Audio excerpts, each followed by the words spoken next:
Please welcome Corporate Vice President, Growth and Ecosystem, Microsoft, Charlotte Yarkoni.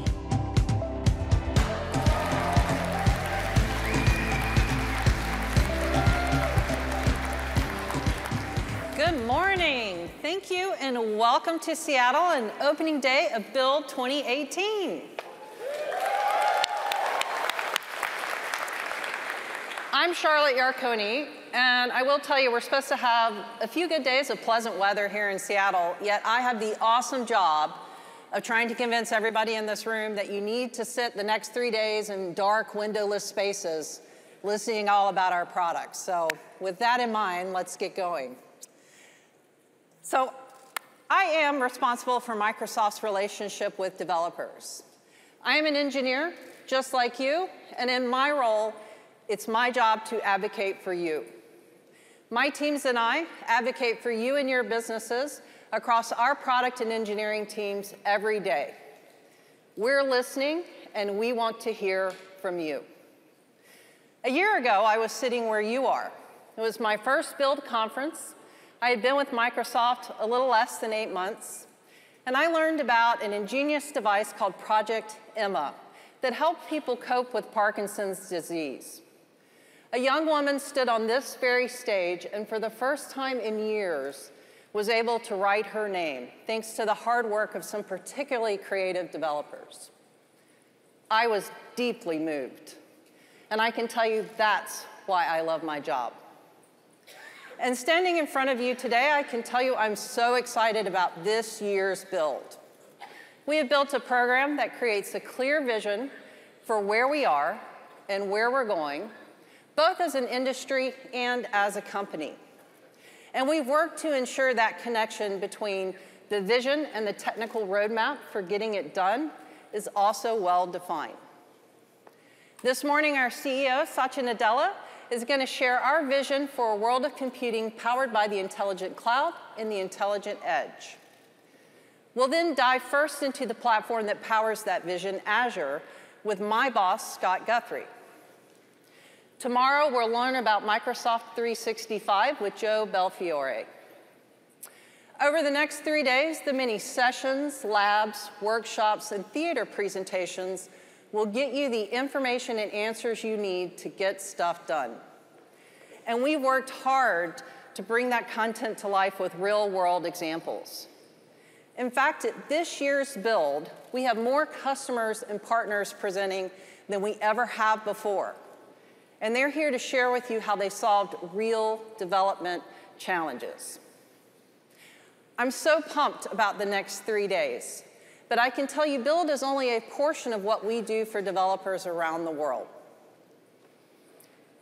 You know, Microsoft got its start building developer tools, and developers have always been at the heart of what we do.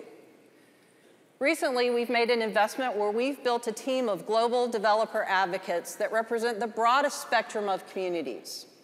From JavaScript and Kubernetes to Python and Ruby to Node, along with .NET and our Windows communities, our developer advocates go where you are, listening, advocating for you every day.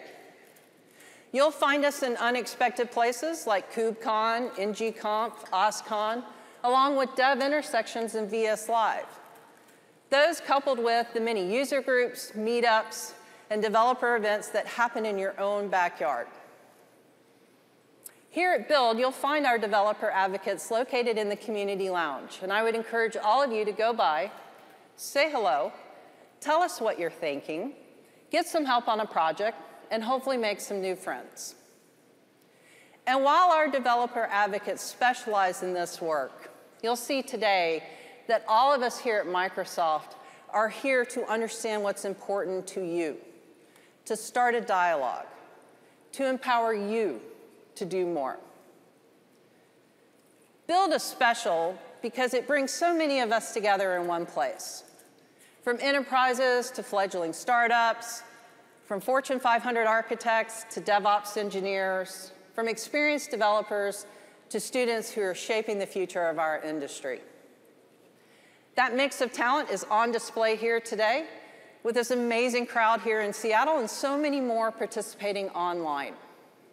In fact, we have developers from over 70 countries participating in this year's build, and our youngest build attendee is Disa, who is just 10 years old.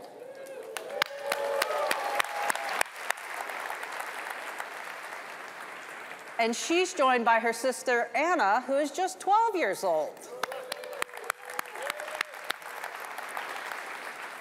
They're a great reminder of the importance of young people when we think about future developers. We recently launched Azure for Students, which enables students to get connected to the cloud and start learning right now. We've also connected universities and curriculum to world-class infrastructure and machine learning so they can empower their students to innovate. Additionally, we've launched Microsoft for Startups, where we're investing $500 million to turn young companies and help them evolve into healthy, thriving businesses. We do this through our co-sell program, where we connect both startups and our partners to our enterprise customers through our worldwide sales force and channel. This program continues to grow beyond expectations, delivering over $2.3 billion in partner revenue to date. And we're also making significant investments in our marketplaces so that we can make it easier for our customers and partners to do business together. So if you're building Azure solutions, please check out our cloud marketplaces. Finally, we are making significant investments in our online presence, making it easier to navigate our websites and documentation while offering increasingly coherent and relevant content worldwide, localized in 64 languages. In fact, everything you'll hear at Build this week about our products will also be available online. You know, Satya often remarks, there has never been a better time to be in technology. I truly believe that. There has never been a better time to be in technology, and there has never been a better time to be a developer. Thank you all for coming, and have a fantastic build.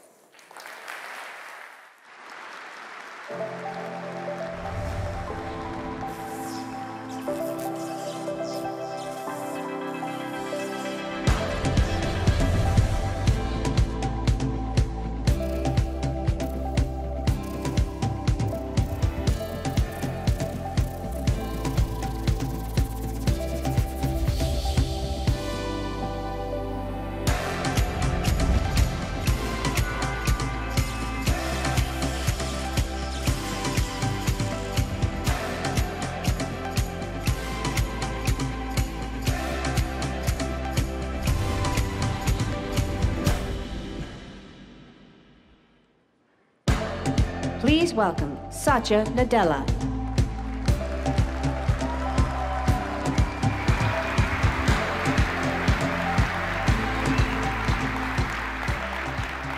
Good morning and welcome to Build 2018. Welcome to Seattle. It's fantastic to see you all back here.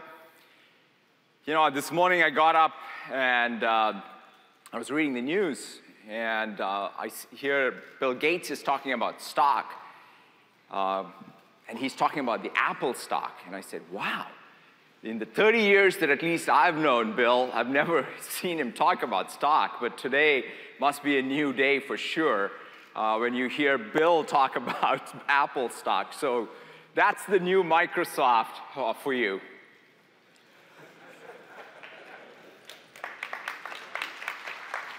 You know, last year, we talked about opportunity and responsibility. And both those topics have been so far amplified. It's unimaginable. In fact, for the first time here last year is when I started talking about the intelligent edge. And 12 months after, it's everywhere. In fact, at this conference, it's going to be something that we will unpack in great detail. The platform advances are pretty amazing. But most importantly, it's the developers who are pushing these platform advances. So to see the intelligent edge go from some sort of a conceptual frame to this real thing that's shaping the cloud is stunning. Last year, we also talked about this notion of responsibility and that none of us wanted to see a future that Huxley imagined or Orwell imagined. And that's now become a mainstream topic of discussion. And so I was thinking about the historical parallels where there was this much change, this kind of opportunity, this kind of tumultuous discussion. And I was reminded of a book that I read maybe 3 years ago by Robert Gordon, The Rise and Fall of American Productivity, or American Growth. And in there, he, in fact, talks about the Industrial Revolution and even contrasts it with the digital revolution. He gives PC credit for the last time digital technology showed up in our productivity stats, which is nice. But in general, he sort of talks about what an amazing revolution the Industrial Revolution was in terms of its broad sectoral impact and productivity and growth. This is a picture of New York City, probably 1905, I'm told. Flatiron building, and what you see is horse carriages. And if you go to the next picture, this is 20 years after. And you see all the artifacts of the Industrial Revolution and its diffusion. You see the automobiles. These buildings now are beginning to have sewage systems, drainage, air conditioning is coming, radios, telephones, high-rises. It's pretty amazing. But there's one other salient piece to this. The core technologies of the Industrial Revolution, whether it's the internal combustion engine or electricity, are nowhere to be seen. They're invisible. And I'm reminded of this Mark Weiser quote: "The most profound technologies are those that disappear. They weave themselves into the fabric of everyday life until they are indistinguishable from it." This was from his very influential paper, early 90s, when he was at Xerox PARC. And that's what's happening.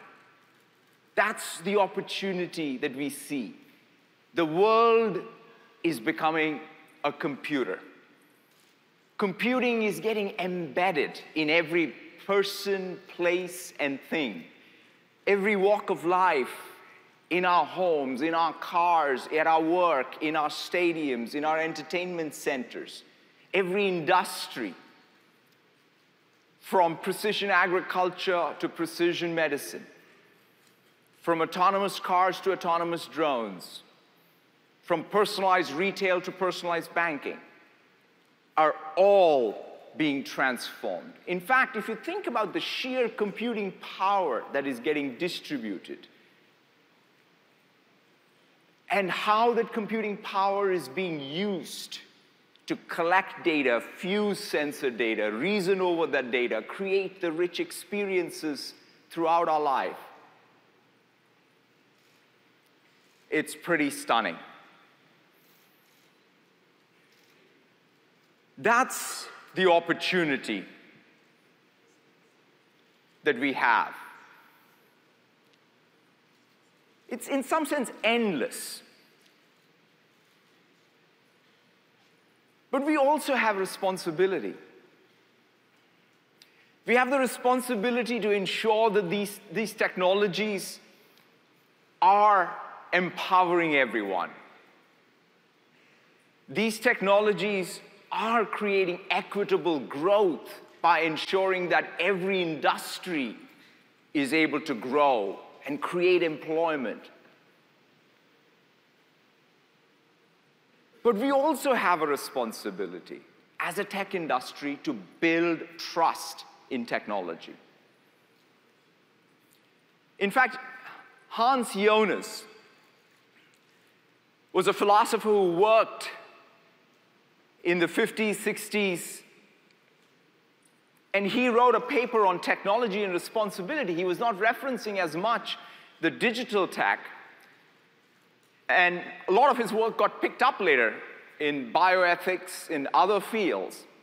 But he talks about act so that the effects of your action are compatible with permanence of genuine life. That's something that we need to reflect on. Because he was talking about the power of technology being such that it far outstrips our ability to completely control it, especially its impact even on future generations. And so we need to develop a set of principles that guide the choices we make, because the choices we make is what's going to define the future. We're focused on 3 core pillars. First, privacy. Privacy is a human right. We at Microsoft have enshrined a set of principles that ensure that we preserve this human right, protect this human right. We ensure that when we use data, it is to benefit the user. We ensure that the user is always in control of their data and its use. GDPR is a sound, good regulation. We have been working hard to ensure compliance with it by end of this month when it becomes in effect. We have hundreds of engineers across the company building the compliance infrastructure. In fact, we're going to help our customers who use our products and services get compliant. But we know that this is just the starting point. It's just like security. We're never going to be done. We are going to continuously commit ourselves to work to preserve privacy. Same thing with the Cloud Act. No company has done more in terms of working hard to ensure that there is a framework of law that governs how legitimate governments and legitimate needs of governments to protect their citizens are balanced with privacy.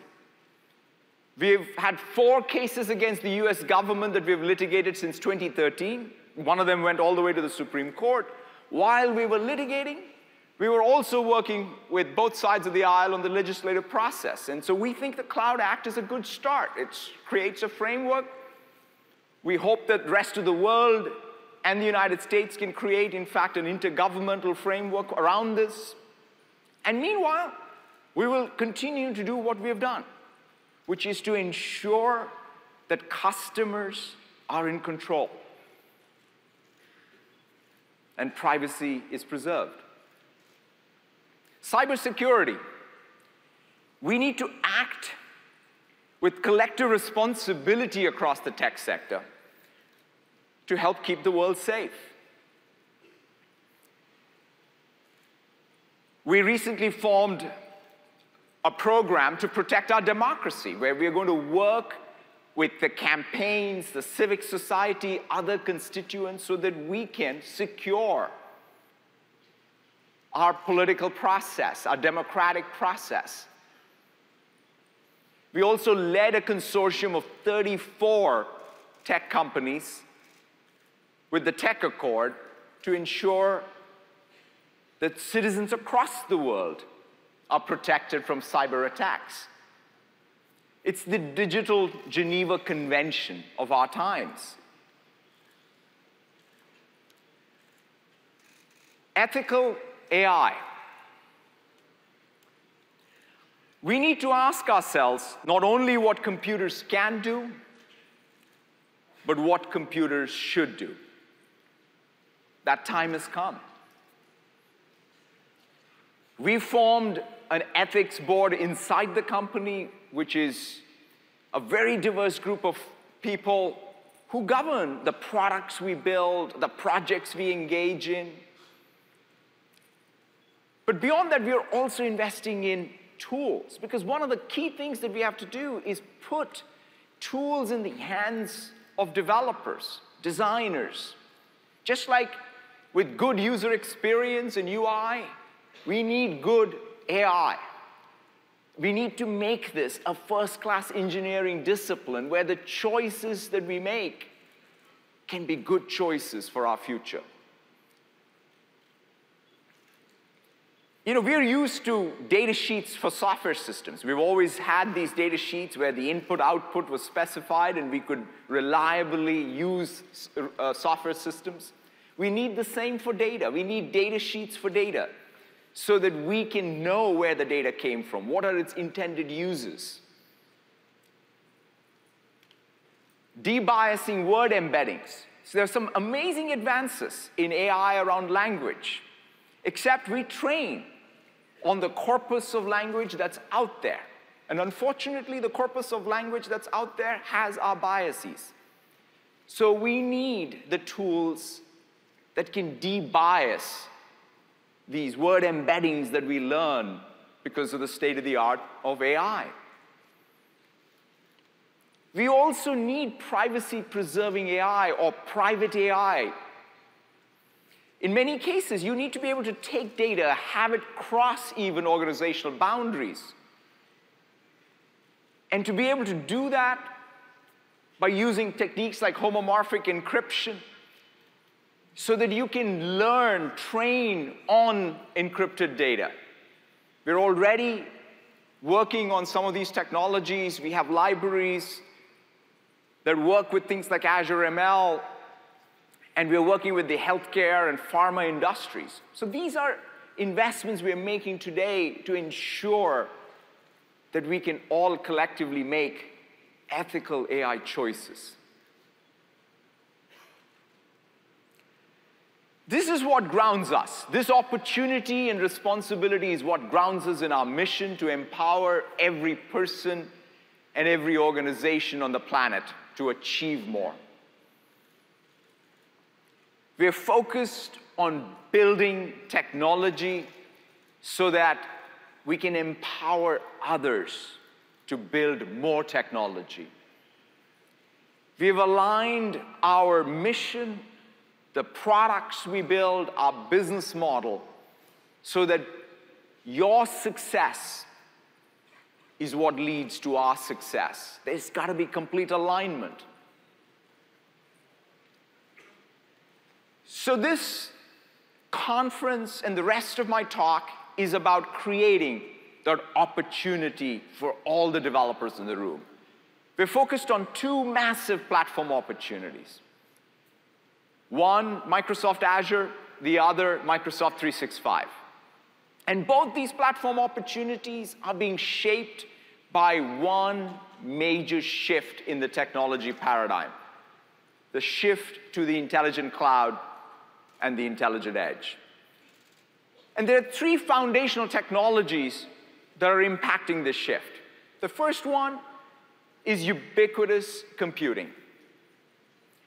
The world's applications going forward need a ubiquitous computing fabric from the cloud to the edge. They need a new app model that is distributed, event-driven, and serverless. That's what we're building with Azure. Azure is being built as the world's computer. It already has 50+ regions, 70+ certifications, more regions and more certifications than any other public cloud. And that's so that we can meet the real-world needs of customers, their digital sovereignty needs, their regulatory needs. But we're not stopping there. In fact, as computing spreads, as there is need for computing at the edge, we are building out Azure, Azure Stack, Azure IoT Edge, and Azure Sphere as this one computing fabric that supports this new application model. And so let's delve right into it. Let's take one at a time. Azure. We've had something like 130 new capabilities that we have shipped in just the last year in Azure. The pace of innovation is pretty stunning. In fact, there is 70 of them that are going to be launched just at the Build conference. Azure Stack, and of course we have all the customers, the brands you saw in the previous slide. It's amazing to see year over year growth of Azure in terms of how deeply some of these brands rely on Azure. And Azure Stack, which is just a year old, is supporting multiple scenarios. For example, Chevron is using it so that they can essentially have Azure in a disconnected way at their oil rigs. A bank in South Africa, ABSA, is using it for their regulatory workloads, as well as using the public cloud Azure. And then Schlumberger is actually doing distributed computing.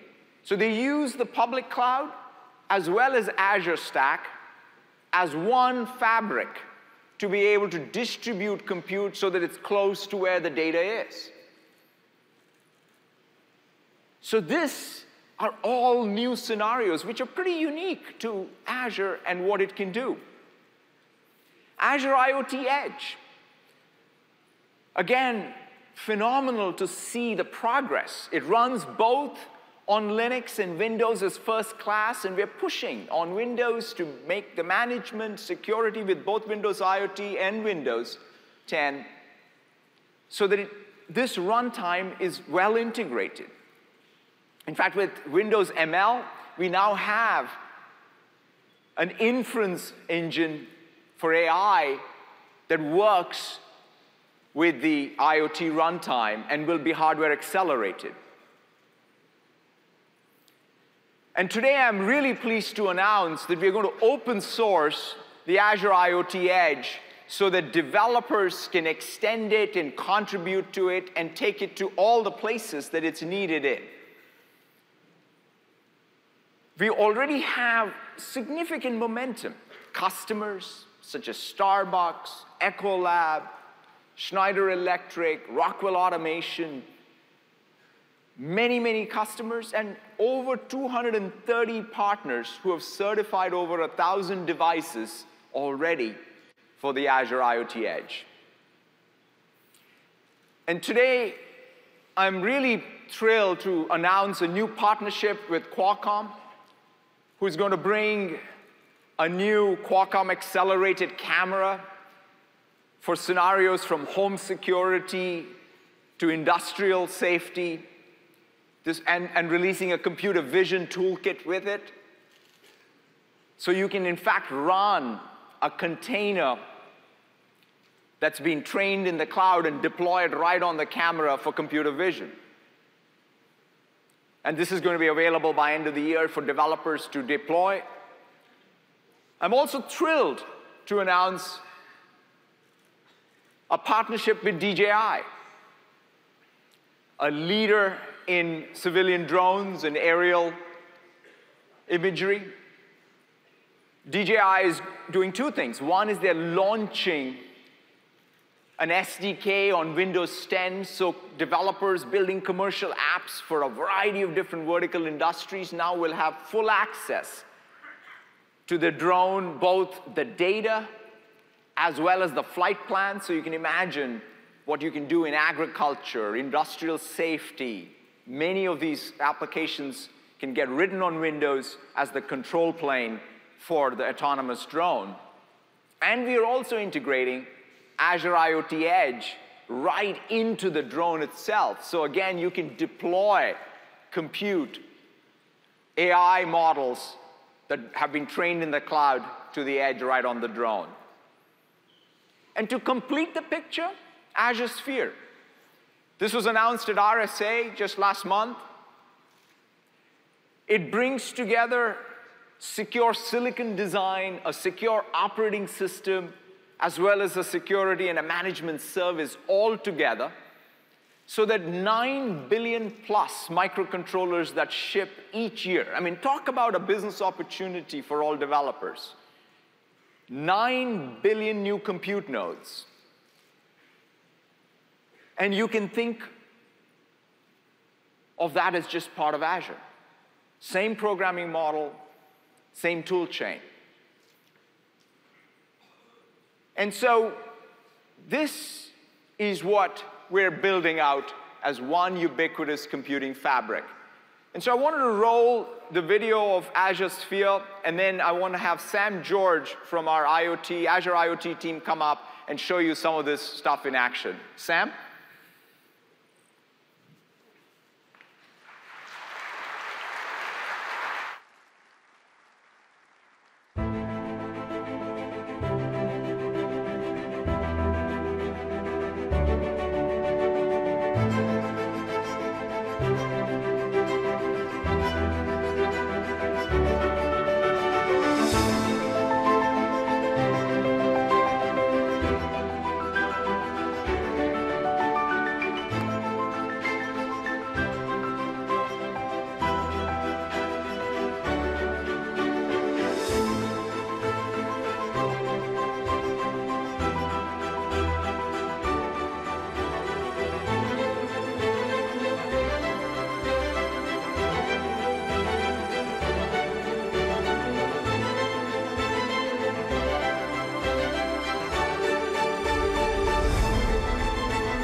Thanks, Satya. Good morning, everyone. The Internet of Things is transforming how companies do business. With devices collecting real-time information about products and assets, it's never been easier to benefit from IoT. And those benefits include eliminating downtime, reducing environmental impact, and delivering breakthrough product innovations. Today, Rockwell Automation is delivering industrial automation solutions across infrastructure, manufacturing, power generation, and so much more. They've been using Azure IoT already to connect to the equipment that powers these industries and using Azure services to predict the maintenance needs and eliminate downtime for them. So let's look into the future at some of Azure's new intelligent edge capabilities that Rockwell Automation will be using to detect visual defects and anomalies automatically. Now, for context, as devices and sensors generate more and more data, such as video data, it's more practical to deliver compute and AI right down to the devices themselves. Now, this is where Azure IoT Edge comes in. Azure IoT Edge enables Azure services as well as your own code to escape the cloud and be deployed directly down onto devices and managed remotely, all on devices smaller than a Raspberry Pi or as large and capable as the solution calls for. To see this in action, let's take a look at a Rockwell Automation operational dashboard. Now, in this dashboard, I have two alerts. One is inside the building, and the other is up on the roof. Let's take a look at the one inside the building first. And when I click on it, I see the image of an anomaly that was captured.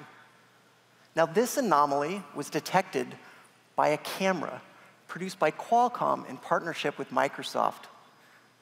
It has rich compute and AI capabilities, and it runs Azure IoT Edge. Now, to power this, we've used Azure Machine Learning to build an AI model and packaged it up in a Docker container, and then deployed it to this camera. Because we're using this technique, we can deploy it to millions of these in minutes. Through various talks this week, you're going to see us show you exactly how easy it is for you to do the same thing. Now, with Azure IoT Edge and our AI model running locally on this camera, it means Rockwell doesn't have to send all of that video to the cloud. Instead, they can simply send alerts.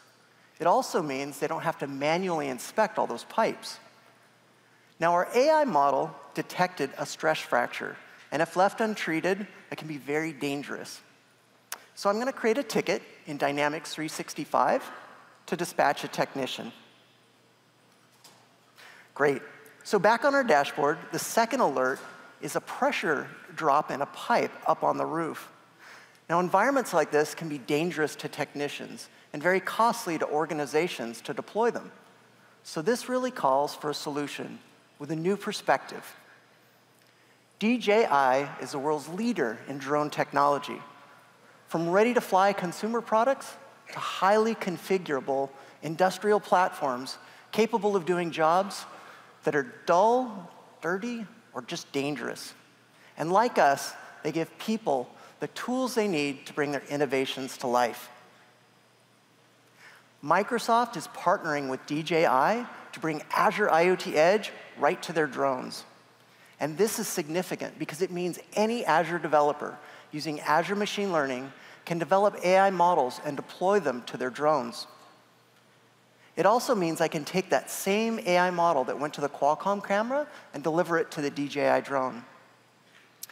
Now, this incredible drone is a DJI M210 RTK, and it's capable of running Azure IoT Edge right on board. This smaller drone is a DJI Mavic Air, and it's perfect for learning the principles of flight and for developing and testing your AI models.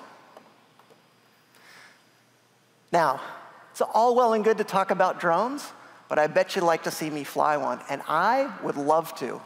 But unfortunately, in a room like this, you need a commercial drone pilot license to do that, and they're incredibly hard to get. So for that, we're going to welcome Francisco from DJI out to the stage to fly for us. Come on out. Now, Francisco is going to be flying the DJI Mavic Air over the pipes that you see here, which represent the ones 150 feet up on the roof. And the Mavic Air is going to be streaming video back to the laptop here, which is running Azure IoT Edge as well as our AI model, all packaged up in a great UWP app. And when it sees the anomaly, it'll draw that same yellow bounding box that you saw with the Qualcomm camera. All right, let's check it out.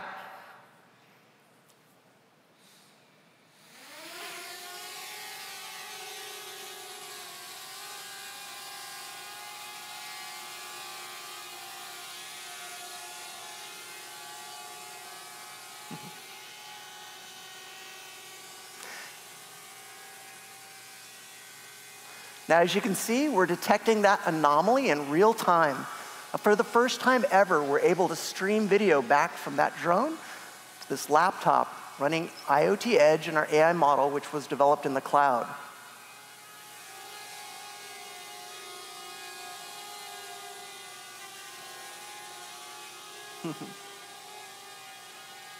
And as I mentioned, the M200 will be running that right on board.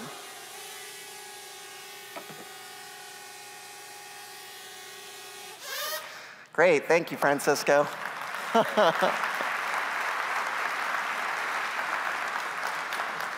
Now, that anomaly was pretty easy to see, but in the real world, there's hundreds of pipes over thousands of miles. So solutions like this will save Rockwell significant time and expense. Now, if you're eager to try this out, DJI is offering an early release of the Windows SDK exclusively to Build attendees. Stop by their booth, check it out, and try it for yourself. Now, you've just seen two instances of the intelligent edge in action, deploying the same AI model to both the Qualcomm camera as well as the DJI drone. And the best part is, as I find new defects in my model and retrain it, I can deploy that out in minutes to millions of devices, immediately making the intelligent edge even more intelligent. Thank you.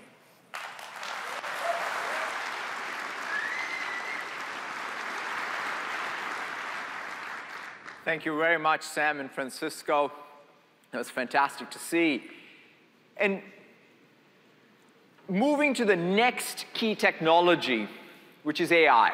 In fact, you saw some of that in action in the drone. So let's just unpack that more. You know, when it comes to AI breakthroughs, Microsoft has had many.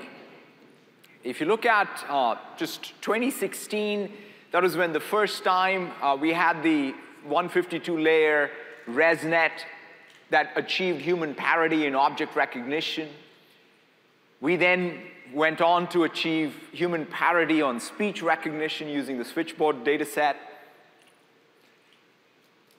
We now have the joint leadership on the Stanford Q&A data set when it comes to machine reading and comprehension, which was just in January of 2018.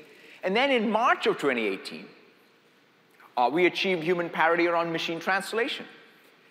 If you look, you even see the pace with which these breakthroughs are coming.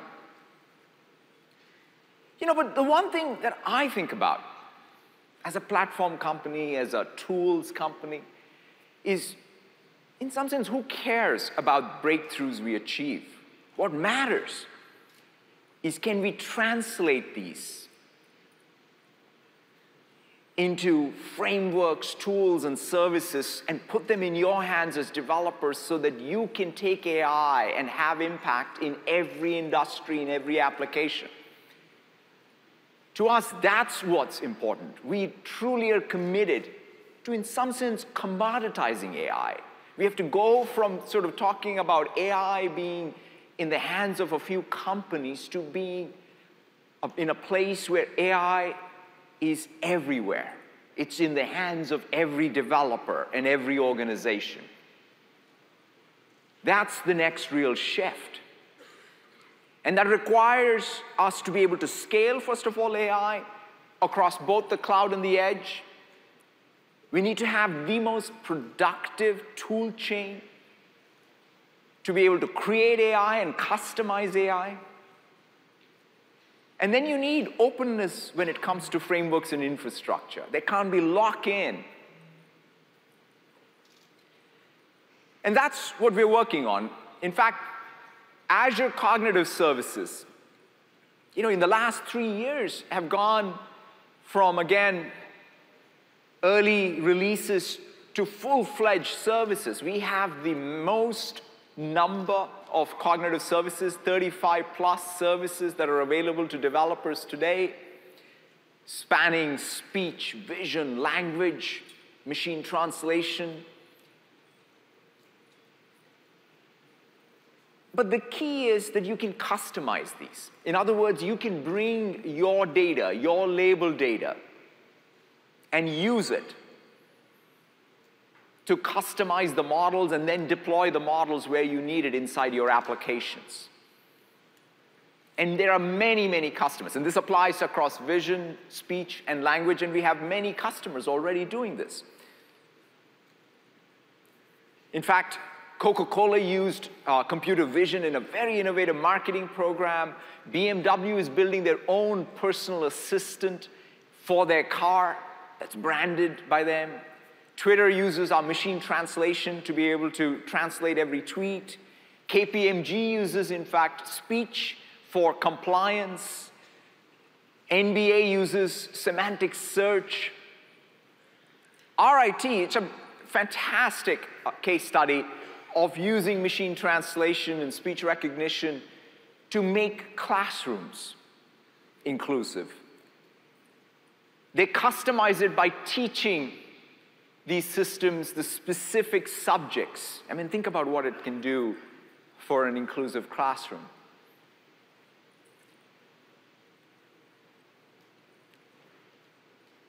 But these cognitive services are also ushering in many AI-enabled devices. In fact, Huawei has built a broad range of devices. Their Mate 10 includes our machine translation and does even offline translation using their NPU on board.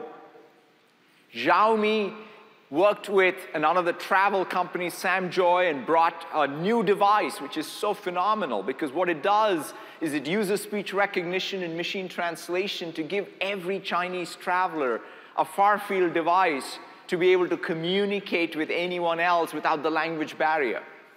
It's pretty amazing to see this device in action without the awkwardness of a phone that you're trying to thrust in front of someone.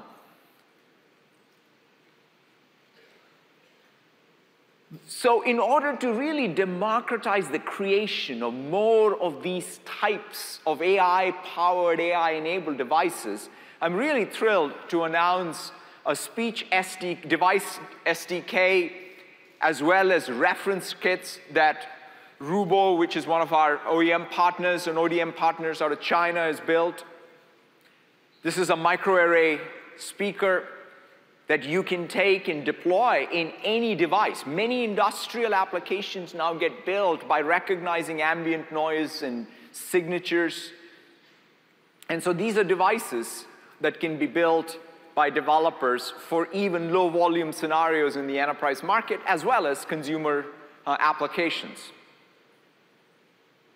And talking about these AI devices, Connect, when we first launched it in 2010, was a speech-first, gaze-first, vision-first device. It was used in gaming, and then later on it came to the PC, and it was used in many applications: medical, industrial, robotics, education. And in fact, I remember distinctly going to a children's hospital in Chile and seeing it used for remote physical therapy. And so we've been inspired by what developers have done. And since Connect, we've made a tremendous amount of progress when it comes to some of the foundational technologies in HoloLens. And so we're taking those advances and packaging them up as Project Connect for Azure.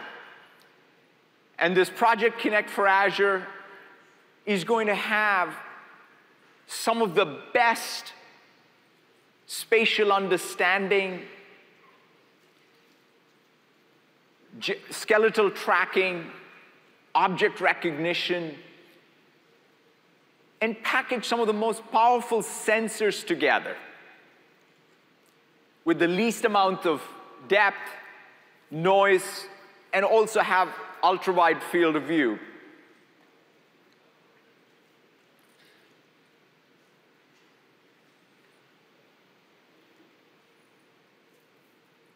And so this set of sensors we expect to be fully integrated into many different applications, both on the consumer side as well as the industrial side.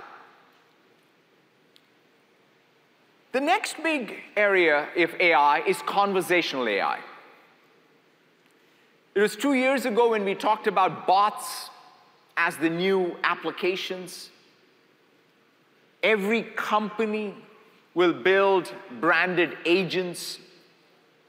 This is pretty critical because if these are the new apps, you need to be able to brand them, especially the consumer-facing ones.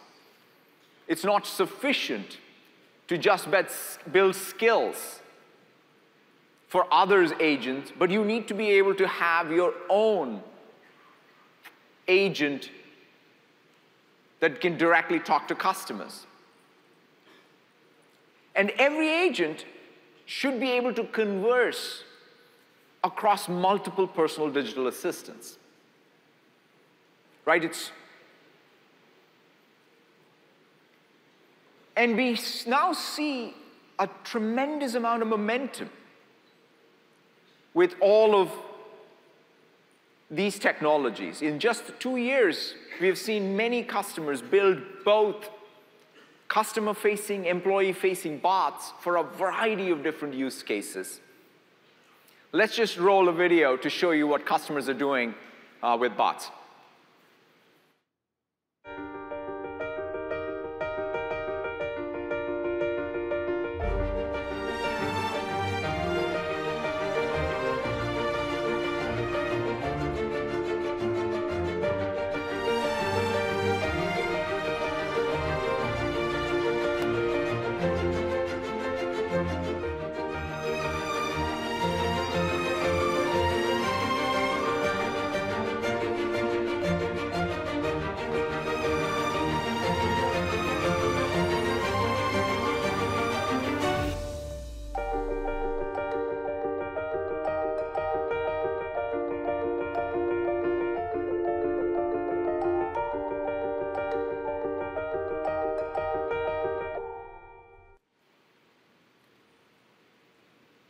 And at this conference, we're launching 100+ new features for the bot framework so that you can continue to build these conversational interfaces and give them more of the customization. So for example, you can have a custom wake word, you can give it custom speech, you can even give it custom personality, take some of the FAQs and turn them into Q&As, and then take the corpus of data you have in terms of conversations and use that as labeled data to have a full dialogue system. So amazing stuff for you to be able to build much more sophisticated conversational applications. We also have the capability to be able to take the applications you build and then have them show up in all channels and personal digital assistants. So having done all the hard work of having built one conversational interface, you want to have the maximum reach as a developer. So that means you should be able to publish it in Cortana, you should be able to publish it in Skype, in Facebook, and we have now 16+ channels. By just simply registering the channel, tagging the intents, you can have your conversational interface show up everywhere. So this is, I think, one of the key concepts that we want to make sure we get across is the separation of how you build the conversational dialogue system and the tool chain you need, the sophistication of that tool chain, so that you can build a branded asset from where all it shows up. They don't need to be coupled. And that's what we're enabling.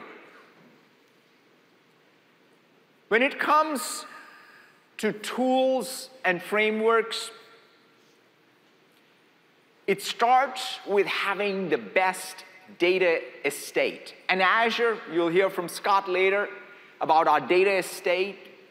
Last year, we started talking about Cosmos DB. It's one of the fastest growing databases today.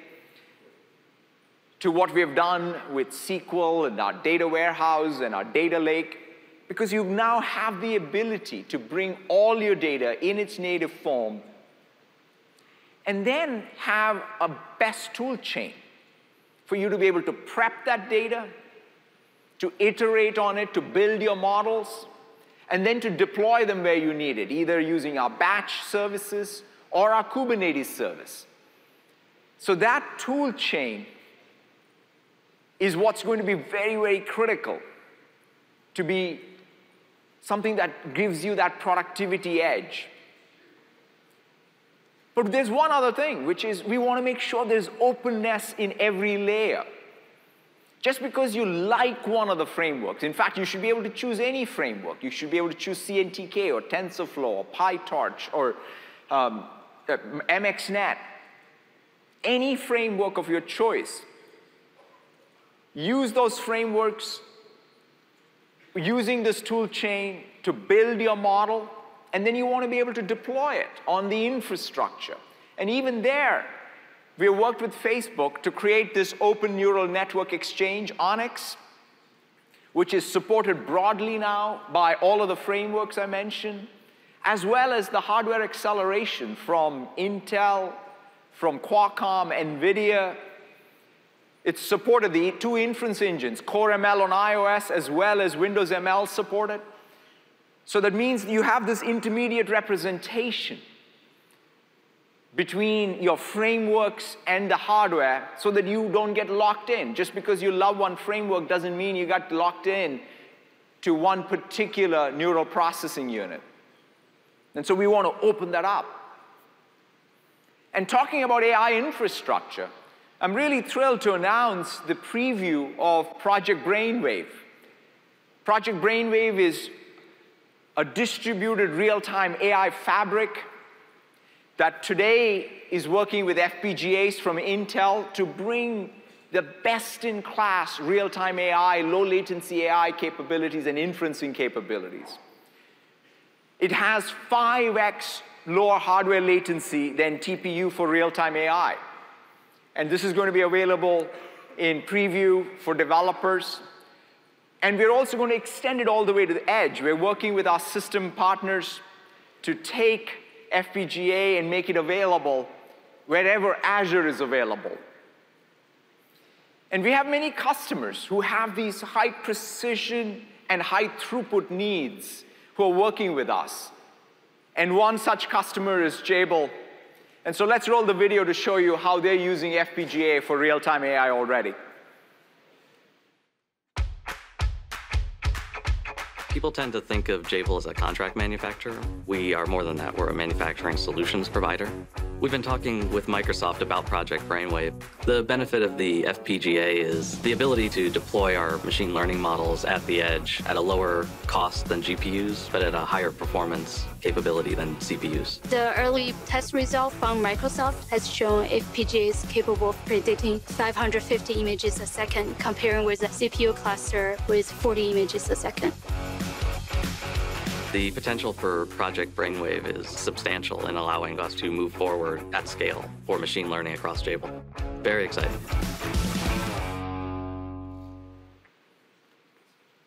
And so that brings me to the final major technology that's shaping this shift, which is multi-sense, multi-device experiences. And Microsoft 365 is the coming together of Windows and Office to build this multi-device, multi-sense experience, service, and platform. And it puts people at the center versus devices at the center.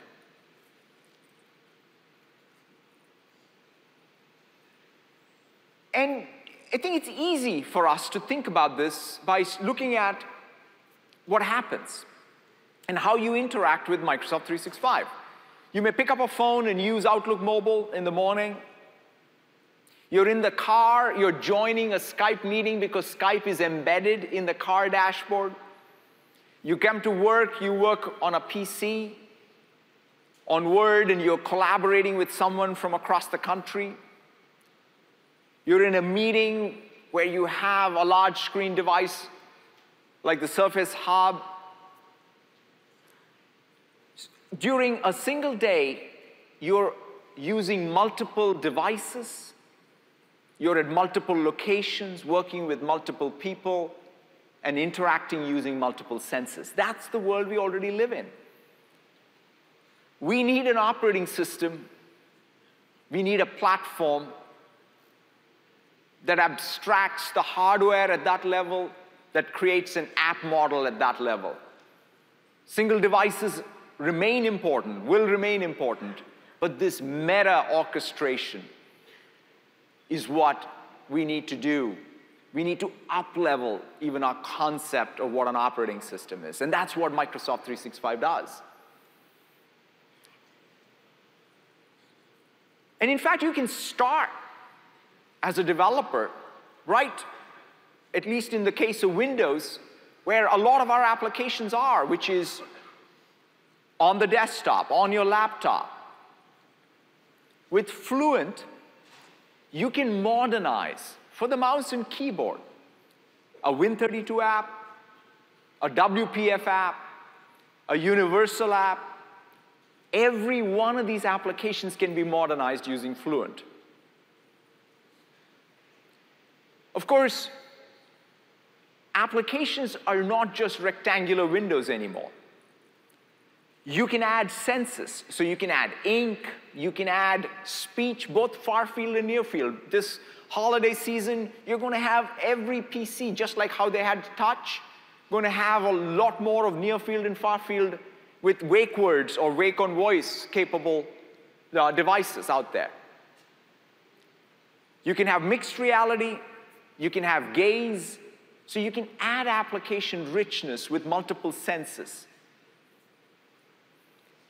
But also, the applications themselves are going to be multi-device. In fact, at this conference, you're going to see how we're taking the Windows shell and using essentially the same set of APIs in Microsoft Graph to extend the shell. Timeline, which Joe will talk more about tomorrow, allows you to go from the phone to the PC and back and complete your tasks as one continuous stream. In fact, I think of Timeline allowing me to treat the phone as a second screen to the PC. And we're also introducing new capabilities for the phone. This is your ability to, in fact, take the phone and treat the PC as a second screen. So these are multi-device extensions of the shell. Office is built by definition as a multi-device service. So you can be on a Mac with Teams, an Android phone with Teams, and you can build a bot that integrates into Teams. You can have an adaptive card that integrates, basically allows you to take your service and the action on the service is showing up as an adaptive card in Outlook, either on a phone or on a PC. You can also have Excel call a cloud function. So you can go to Azure and use Azure functions to write a machine learning or an AI module that gets called by Excel using its cloud function functionality. These are all things that is extensions of M365. Perhaps one of the most quintessential multi-device, multi-sense surface areas is Cortana. Cortana is part of Windows Shell. It's built into Outlook. It's going to be built into Teams.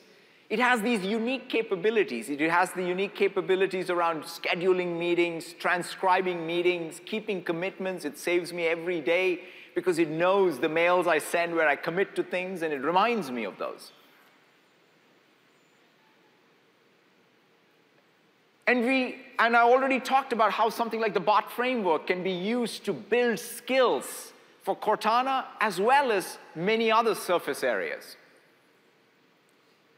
But there's one other thing that we've been doing with Cortana, which is ensuring that Cortana can even converse with other personal digital assistants. We want to make it possible for our customers to be able to get the most out of their personal digital assistants, not be bound to some single walled garden,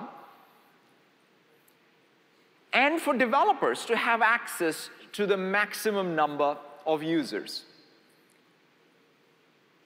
And so we've been working with our friends across the lake at Amazon to really bring Alexa and Cortana together to benefit every user and every developer out there. And to really show you this, I wanted to introduce up on stage Megan Saunders from Microsoft and Tom Taylor from Alexa.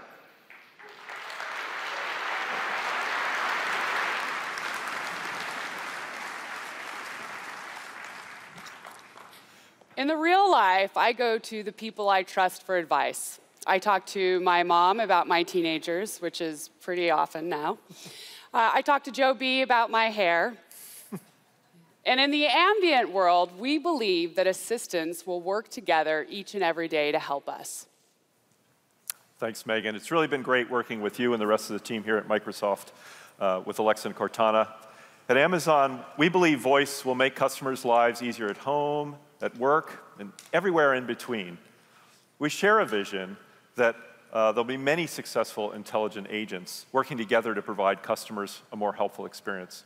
Now, we all know it's early days, but I'm very excited to show the progress, so let's do it. Me too. Okay, you go to your office, and I'm going to go to my house. Okay. Now, at my house, we have an Echo in the kitchen, but it's Cortana that manages my schedule and my email. And to get my day started, coffee is very important, and I like milk. But with ravenous teenagers, we are often out. Alexa, add milk to my shopping list. I've added milk to your shopping list. Alexa, open Cortana. Cortana here. How can I help? How's my day? I'll take a look. I see 2 events for today. First up, at 5:30 p.m., celebration with Tom at Harvest Vine. And then, at 8 p.m., pick up Maddie from soccer. What can I do for you? Send an email to Tom Taylor saying, I'll see you tonight. Sure. I'll email Tom Taylor. I'll see you tonight. Ready to send it? Yes. Great. I've sent it. How can I help? I'm done. Very cool. Later. I love being able to talk to both Cortana and Alexa on my PC. Let me show you how they help me through my day. Oh, I see I have an email from Megan about dinner tonight at Harvest Vine. Hey, Cortana, where is Harvest Vine?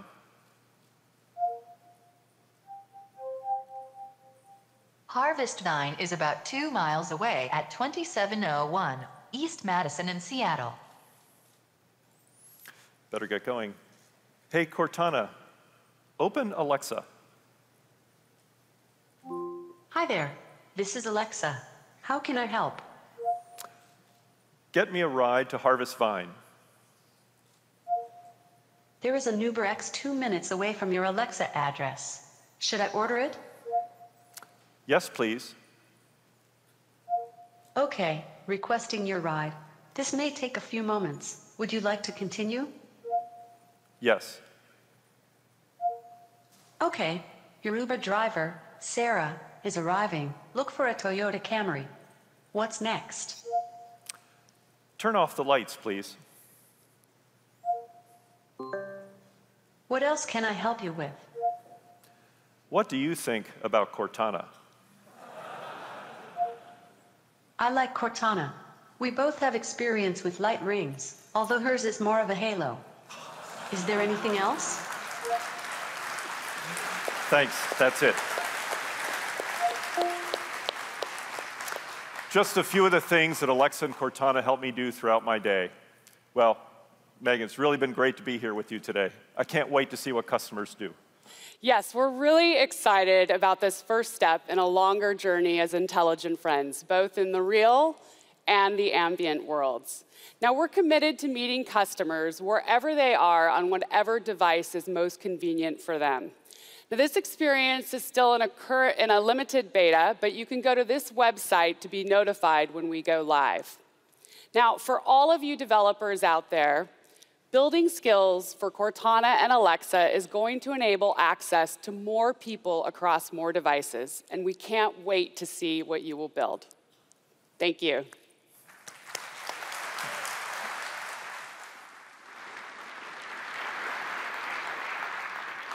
Thank you so much, Megan and Tom. So that shows you how every Windows developer, every Office developer going forward, across all of these experience scaffoldings, from Cortana to Teams to Outlook to Timeline to Windows, can become an M365 developer. The underpinning of Microsoft 365 is this graph. It's this ability to have users' activity across devices, across their life and work, explicitly represented, that you can use. This data is owned by users and organizations, and they give explicit consent to developers to be able to use that data, extend that data. That means your applications can be part of the graph. So this is not a closed graph, it's an extensible graph, so that we can collectively add more to our customers with these cross-device experiences, these multi-sense applications. This explicit representation of activity is a massive unlock to the richness of the applications that we build. And already many developers are taking advantage of it, from Adobe to GitHub to HubSpot to Sage to Trello to Zendesk. These are all graph developers. And so we expect this list to grow and this conference to help you get a better handle on the types of applications you can build that cross devices and cross senses. But so far, the representation has had data that is personal, that is organizational, as well as the web. But it's all been digital. In other words, it's digital artifacts that have been schematized. We want to go to the next step. We want to be able to take the real world, spatial data, hospital, factory, homes, offices, as explicitly represented entities in this graph so that you can build applications that are just not about the digital world, but span the digital and the physical world. And this is where some of the work that we've done with HoloLens has already taken us. But we are now launching a set of SaaS applications as part of Microsoft 365, which use HoloLens to be able to bring the spatial data into the Microsoft Graph. And to show you both these advances in Microsoft 365 for first-line work and these new SaaS applications, and then have other colleagues join her to show all of Microsoft 365, please help me welcome Lorraine Bardeen. Hello. Thank you, Satya.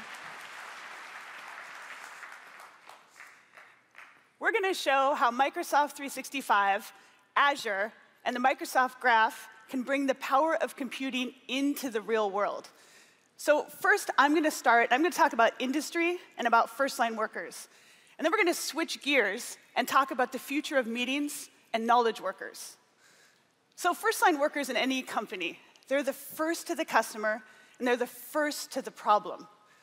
We see a huge untapped potential to empower those 2 billion first-line workers around the world with technology so they can further contribute to the growth and the innovation and the success of their companies. And this opens up a huge new business opportunity for you as well, to bring your existing skills to a new customer base. So let's start by talking about what we've learned. In the past couple of years since we started shipping HoloLens, my team has been paying really close attention. What are those workflows that cut across first-line industries? We've collaborated with hundreds of customers, and we've identified that those highest value workflows are remote assistance, space planning, training and development, and product-focused collaboration, and real-time access to IoT and spatial data.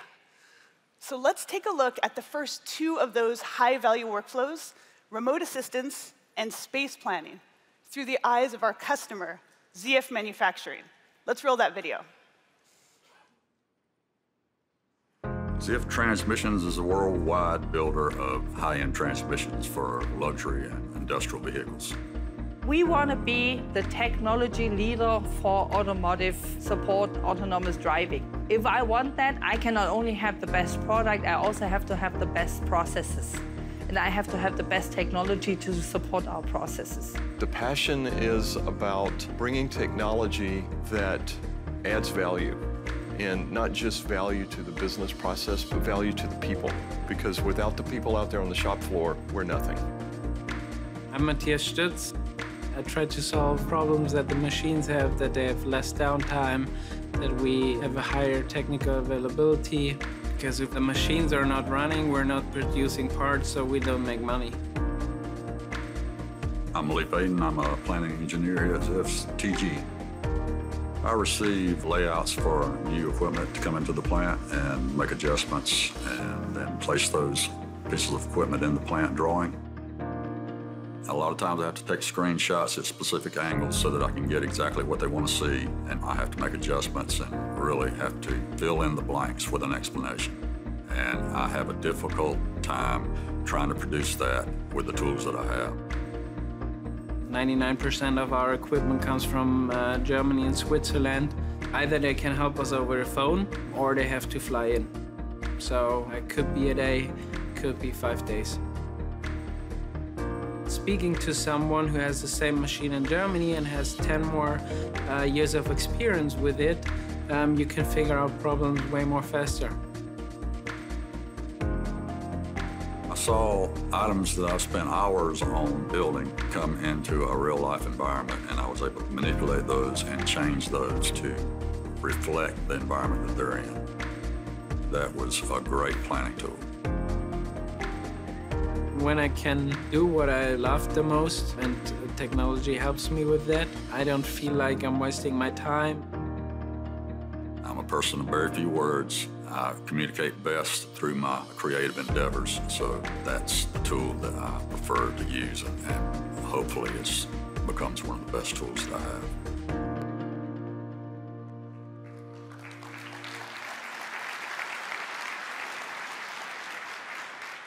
You can see how bringing those mixed reality capabilities into their workflows, it improved the quality and the speed and the outcomes for both Lee and Matthias. And this is technology that connects them to other people through their work.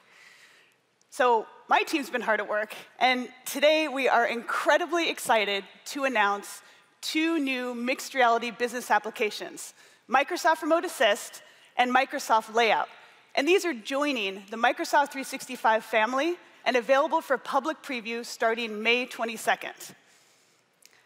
With Microsoft Remote Assist, first-line workers can bring an expert right where they need them, and they can share what they're seeing.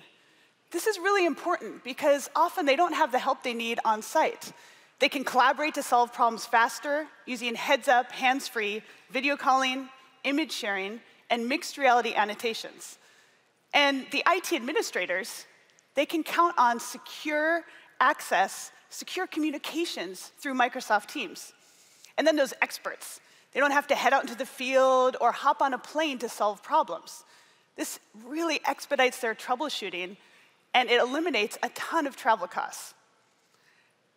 Now, with Microsoft Layout, teams can experience designs at real-world context.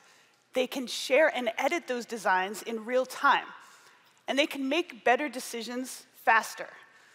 There are a lot of ways to design spaces right now, but it's so hard to visualize them in the real world at size, scale, and context, which means that decisions end up taking a lot longer than they should, and often costly rework is needed.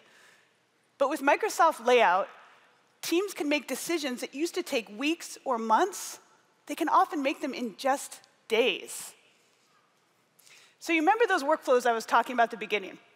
So first, we're releasing these 2 applications against those first 2 workflows.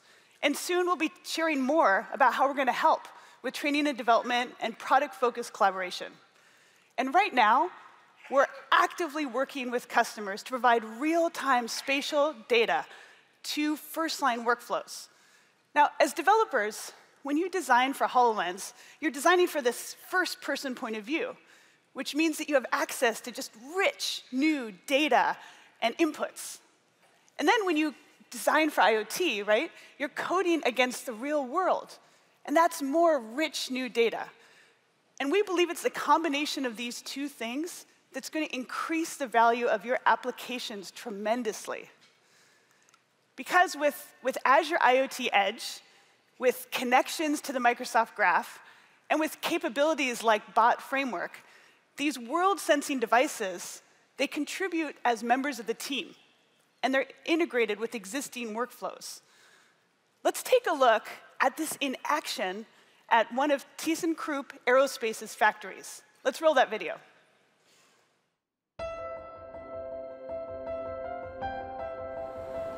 At ThyssenKrupp Aerospace, we partner with the world's leading aerospace companies to simplify their supply chain management. We have a complex flow of materials in our factory to keep production running smoothly.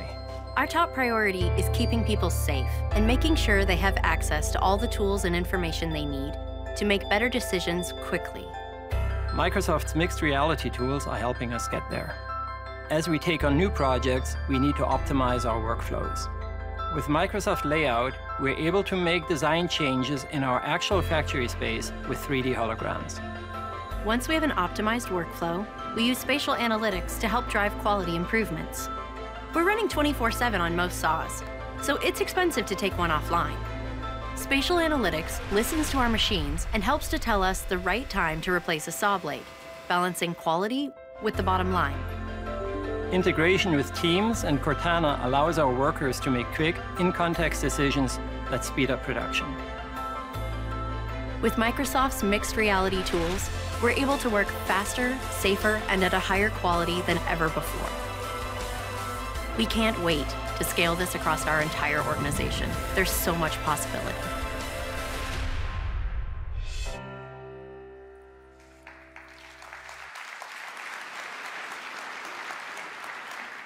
Some of you who were here last year will remember we showed this great demo of a workplace safety scenario in a factory.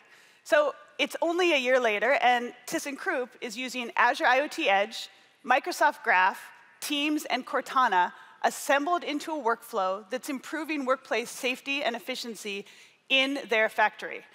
These world-sensing devices, they can offload work so that the first-line workers can focus on their most important work. And they also provide their company with its own spatial data in a standardized format, so it can just be pulled right into existing workflows.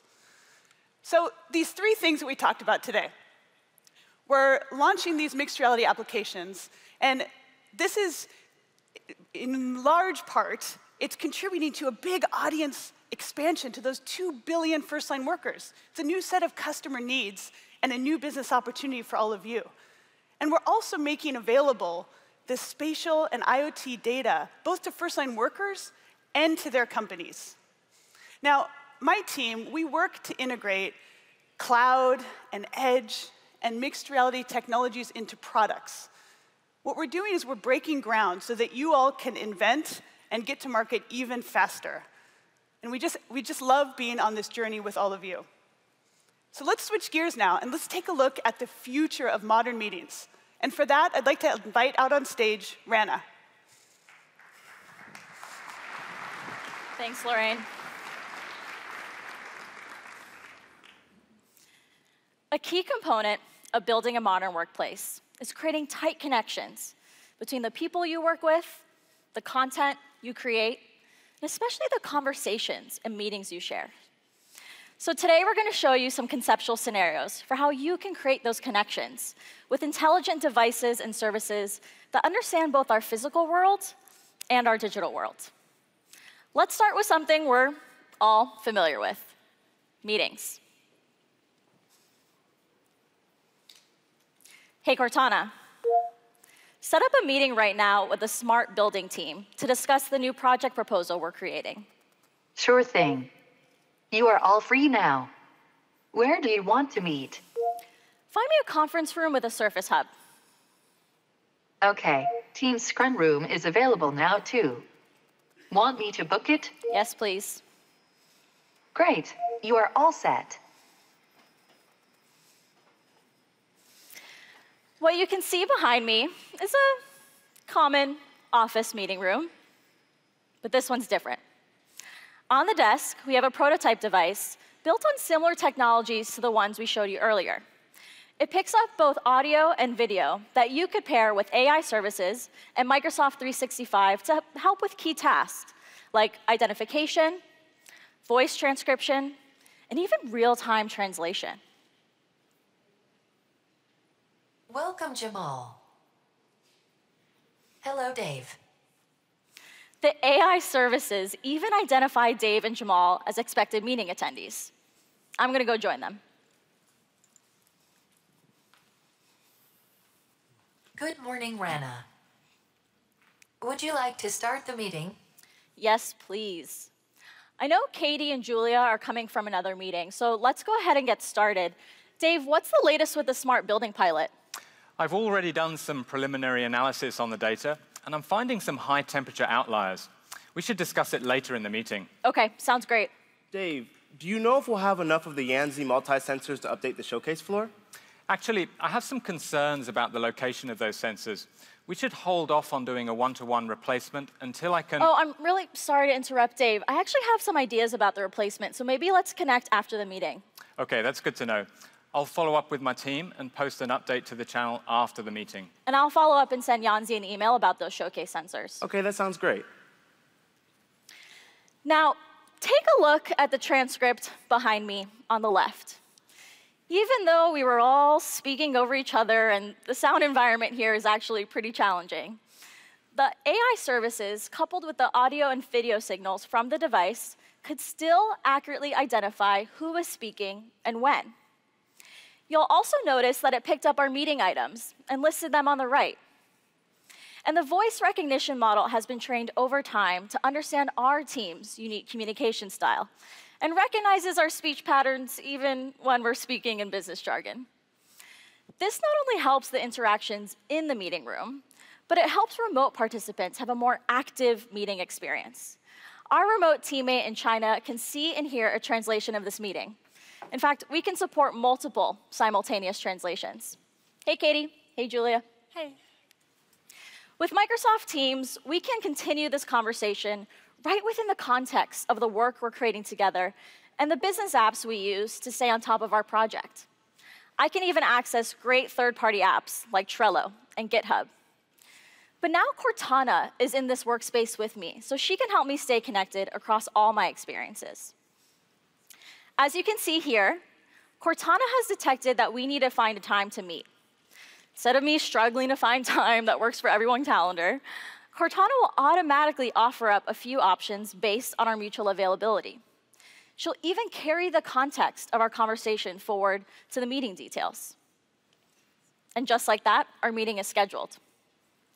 But Cortana also understands the files we're working with, can detect that I want to share the Q2 sales forecast, and will bring the most relevant documents straight into this conversation with my team so I can share it in just a matter of seconds.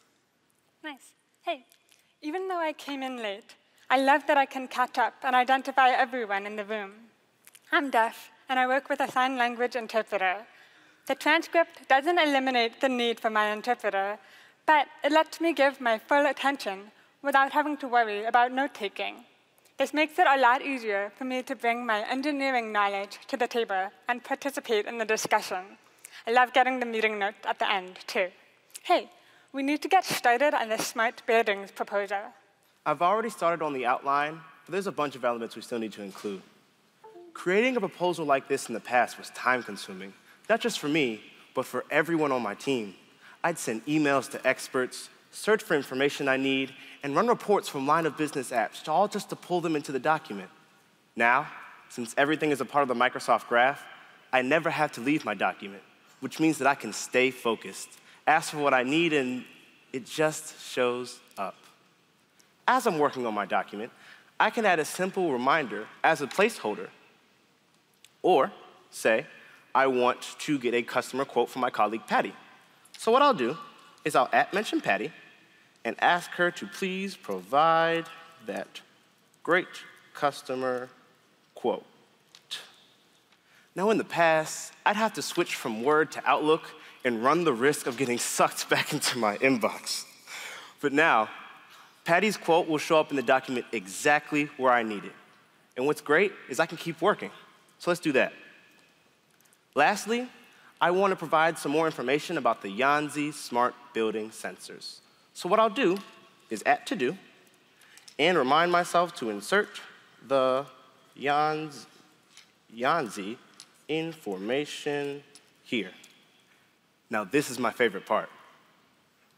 Cortana has remembered that I've used this phrase before.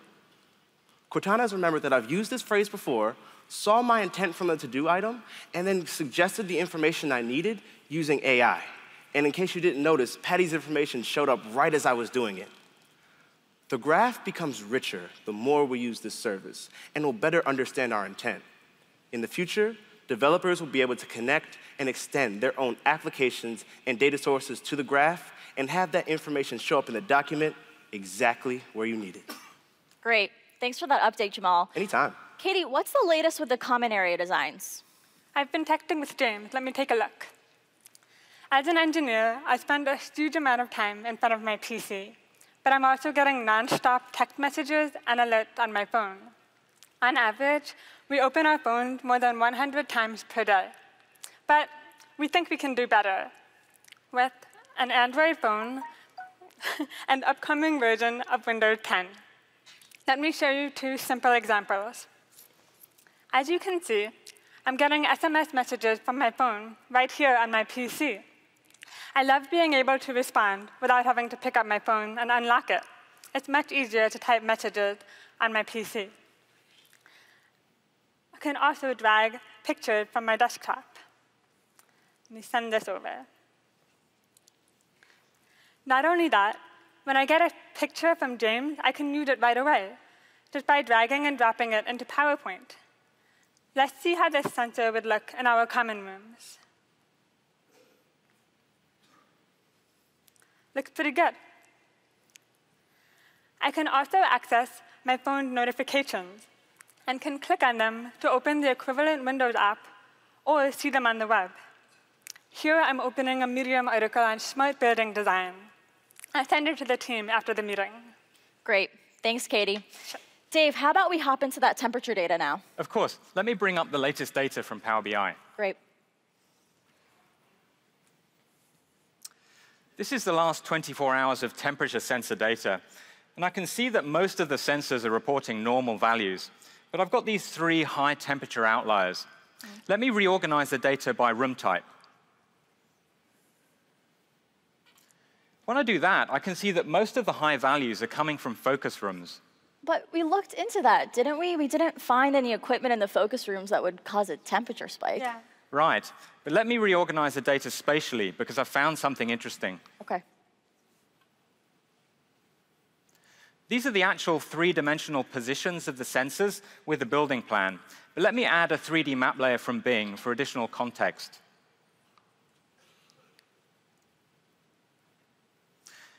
Now, I think the best way to look at spatial data is using my HoloLens. So I'm going to switch devices. Now, I'm going to connect my device to the screen and share my view. Now, let's take the hologram that I'm looking at and place it directly onto the meeting room table. In this way, everyone can get a sense of what I am seeing without having us all to wear HoloLenses. Now, I can clearly see that the 3 sensors giving us a problem are vertically aligned with one another. Let me just put it back. I've also asked my colleague Tal to join the meeting. Hey, Tal. Now, I can see Tal's avatar looking around the data, just as if she was in the room with us. Tal, have you got any insight as to why these 3 sensors that are in a vertical stack might be giving us an issue? Dave, there's a hot air duct running from the cafeteria kitchen on the ground floor up to the roof. There were some changes in the kitchen recently. We may be way over spec thermally. Got it.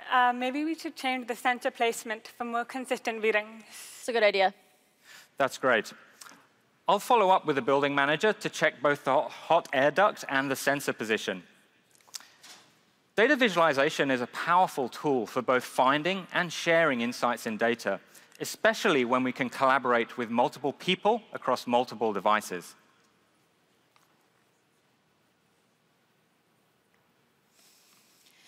Using AI in the cloud, everything we've discussed has now been neatly captured as a searchable transcript on the left. And a summary of all of our meeting items have automatically been created for us on the right.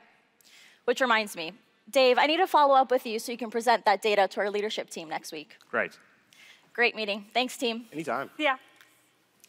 Today, we've shown you our vision for the future of modern work and how we can leverage the power of AI to connect experiences across our physical and digital worlds. With a range of intelligent devices and services, we can now understand the spoken and unspoken nuance of meetings, even when we're not in the room. Carry those insights into our broader team experiences, and create opportunities for anyone to collaborate in more immersive ways. Thank you.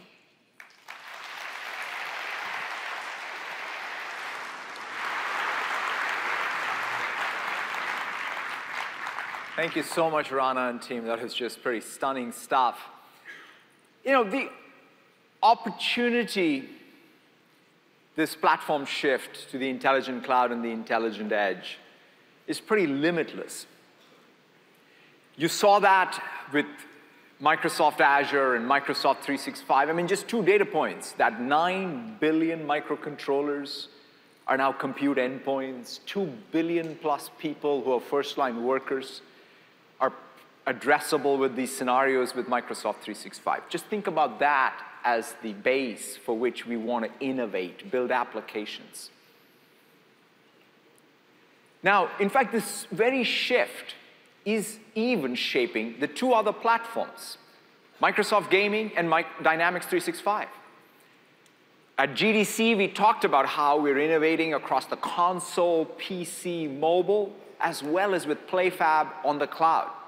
And you'll see us talk more at E3 about where we are taking gaming. We're very, very excited about that opportunity.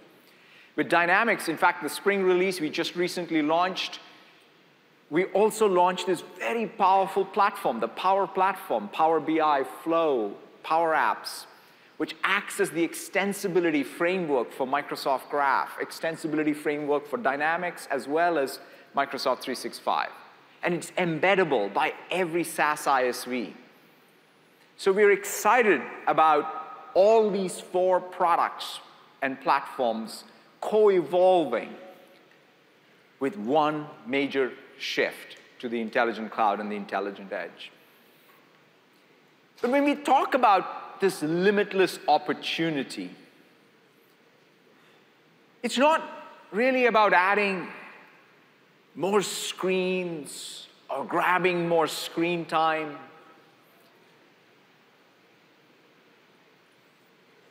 It's about truly figuring out how to empower more people and more organizations. That's really what it's all about.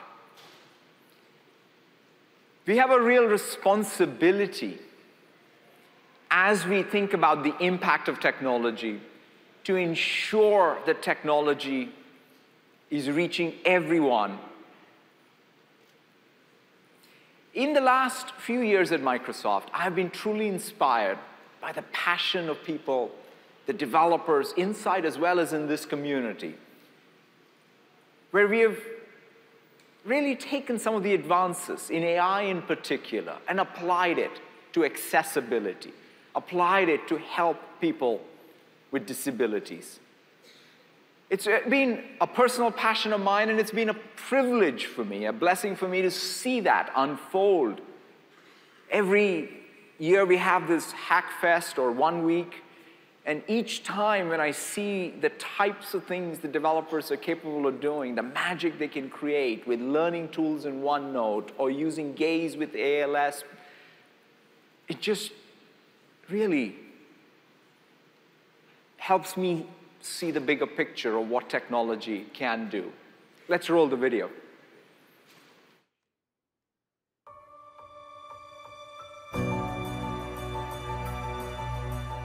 We have so many people who are non-verbal, but still have so much to say. I want the exact same information that my hearing friends have. There are barriers to communication everywhere, but I think it's time we look at the barriers as opportunities to reach out to everyone. Soundscape fills in a lot of the mental map as you move. Approaching intersection. You can just put it in your pocket and go. With ALS, you become locked in. But we see technology as a way to give back what ALS has taken away. There's no better feeling than to hear a child say something that they've wanted to say and the look on their face after they've been able to say it. When it's reading, I see spaces between the words, and it's easy to focus on. Anjay realized that here was something that could change his life.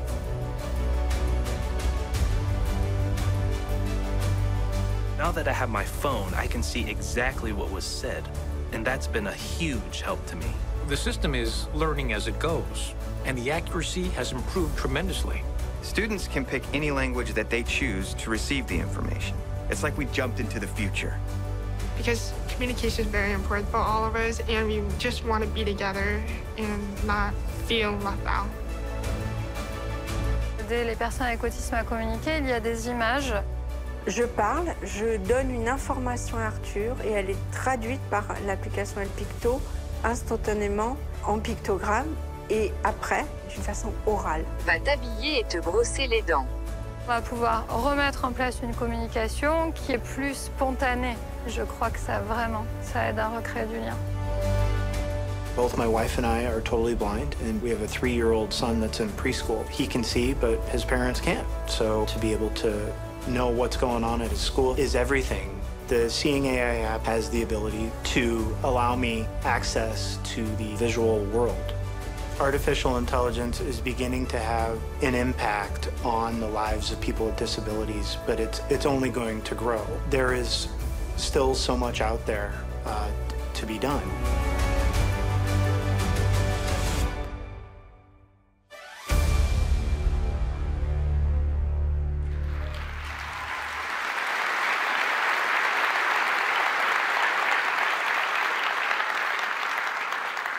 And I'm really pleased to close this keynote by announcing AI for Accessibility.